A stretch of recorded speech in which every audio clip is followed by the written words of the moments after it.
In a small village, two artists lived side by side. One painted slowly, carefully, pouring silence into every brushstroke. The other painted fast, bold colors, loud shapes, always seeking praise. At first, both were content. But soon, the second artist began watching the first. He saw the quiet attention the villagers gave to the soft paintings. He noticed the calm in their eyes, and slowly his joy began to shrink. Not because his art had changed, but because he had started to compare. And comparison, like a shadow, grows longer when you stop facing your own light. The second artist began working harder, not out of passion but out of pressure. He changed his style, used softer colors, tried to copy the calm he saw in the other's work. But the more he imitated, the less he felt connected to the canvas. The paintings looked good, but felt empty. He stayed up late, not from inspiration, but from anxiety. His hands moved, but his heart stayed quiet. One morning he walked past the first artist's home and saw him painting by the river. Peaceful, focused, not looking around. He wondered, how does he stay so calm? Doesn't he care what people think?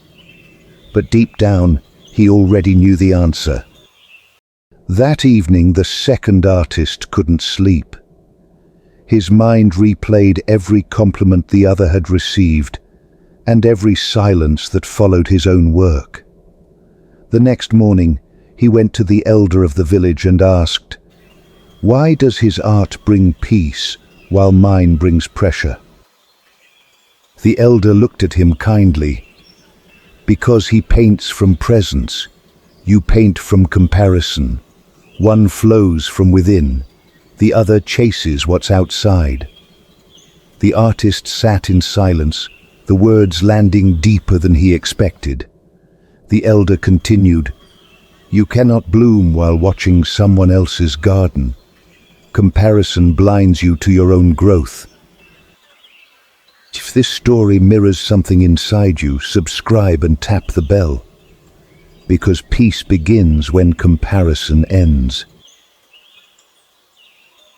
The artist walked back home slowly, as if each step pulled him out of someone else's shadow. He entered his studio, looked at his latest work, and didn't feel anything. Not pride, not connection, just the echo of someone else's voice. So he did something he hadn't done in a long time. He picked up a blank canvas, closed the window, and painted with no goal, no audience, no measuring stick. Just movement, just color, just himself. And in that moment, he remembered why he started painting in the first place. Not to impress, but to express. Days passed. He didn't rush to show anyone his work. He didn't peek at the other artist's progress. He just painted. And in the silence, his spirit returned. The villagers began to notice something different, not in the style of his art, but in the feeling behind it. It no longer shouted, it spoke, it no longer competed, it connected. Someone asked, "What changed?" He smiled and said, "I stopped painting to be seen. I started painting to see." There was still doubt sometimes, but now it didn't stay long, because he had learned to come back to his own path, quietly, consistently, fully. One afternoon he passed by the river and saw the first artist still painting, just as calm, just as focused. But this time, he didn't compare. He simply smiled and walked on.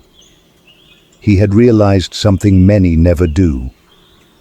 Peace doesn't come from being the best. It comes from being whole. Comparison asks, "Am I enough compared to them?" But presence asks, "Am I true to myself right now?" And that question, answered honestly, was more than enough.